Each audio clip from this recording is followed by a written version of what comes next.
Welcome to Get Healthy, Sexy, and Happy. Today it's about sleep. Are you sleeping? Do you sleep well? Dr. Steph has a couple things to run by to make sure that you know why you're not sleeping and how to go about it better. Definitely. So before you run out and get those sleeping pills and ask for the Ambiens of the world, consider some other reasons why you might not be sleeping. I think that probably the most common reason people have trouble sleeping is because of stress. And by stress, I mean the excess cortisol, because that's how we deal with stress in our bodies. Check out that video. So there's a video about adrenal fatigue, and I would venture to say, especially in younger people, probably like age 30 to 50, and both men and women, but especially also in men, that one of the primary reasons is that cortisol piece. You're producing too much cortisol, so you're wired but tired, and you just can't sleep. So that's one reason why.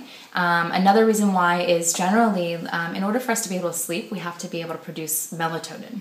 And melatonin is a hormone that's produced by our pineal gland, but it's produced as a downstream effect of serotonin.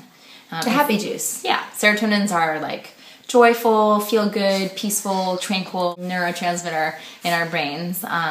And a lot of us have trouble making serotonin adequately for a variety of reasons. So the foundation of any brain chemical is protein, because we use amino acids as our building blocks for neurotransmitters, and proteins are the sources of amino acids. And a lot of us are really under-proteined in our diets.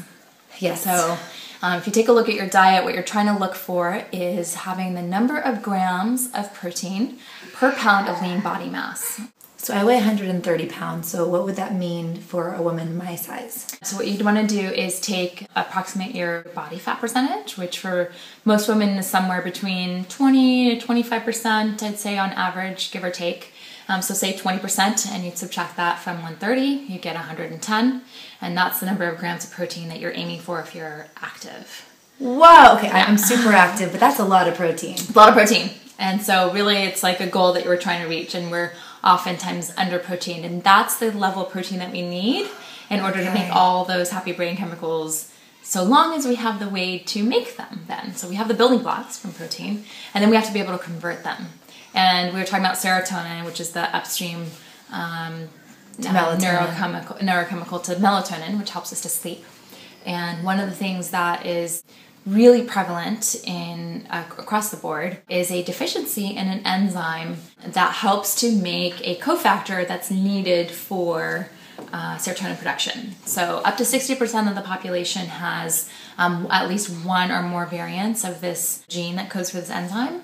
And so I look at this particular issue in almost all my patients who present with sleep issues. And what is it that they're not converting? What they're not getting is methylfolate. So methylfolate is a cofactor that's needed to convert your proteins, specifically L-tryptophan, into serotonin and then into melatonin.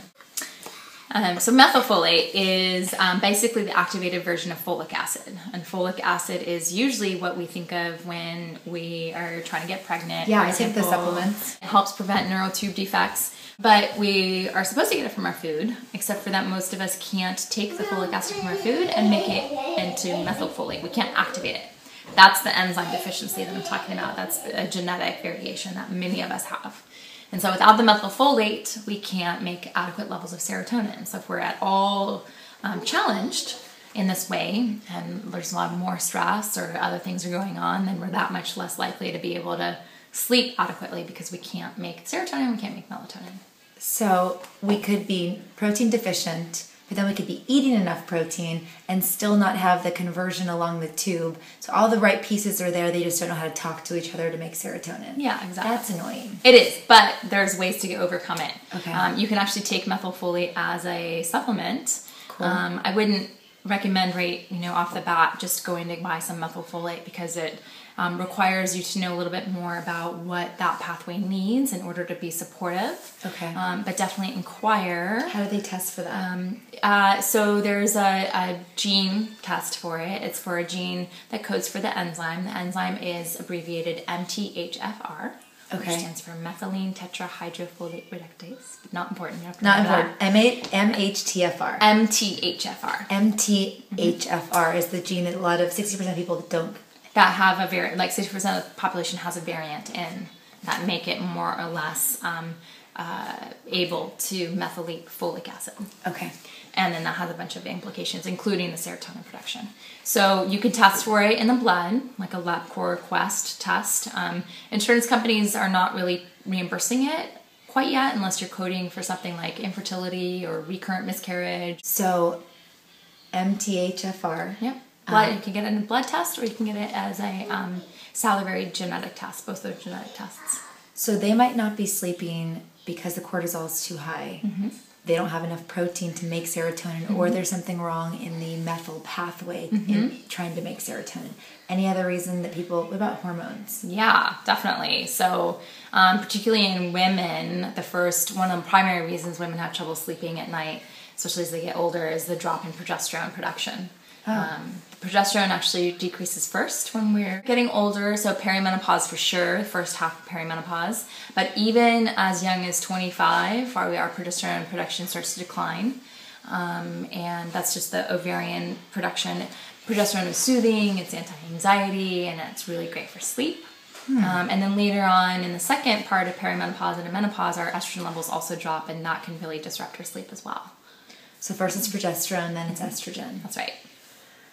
And they can come to you and test for all that. Mm-hmm. It's really nice to be able to look at our genetic coding and realize we have some flaws that might be causing us some problems or some nutritional deficiencies. Mm-hmm. So if you're not sleeping, do the spit test, check your cortisol, up your protein, check your hormones, and check your MTHFR. Yeah. And then do all the things that you can do naturally to support those pathways without needing the Ambien or the Ativan or whatever it is that you're using to sleep. And cardio exercise helps knock me out too. Absolutely. So, exercise is definitely a good way to get good sleep.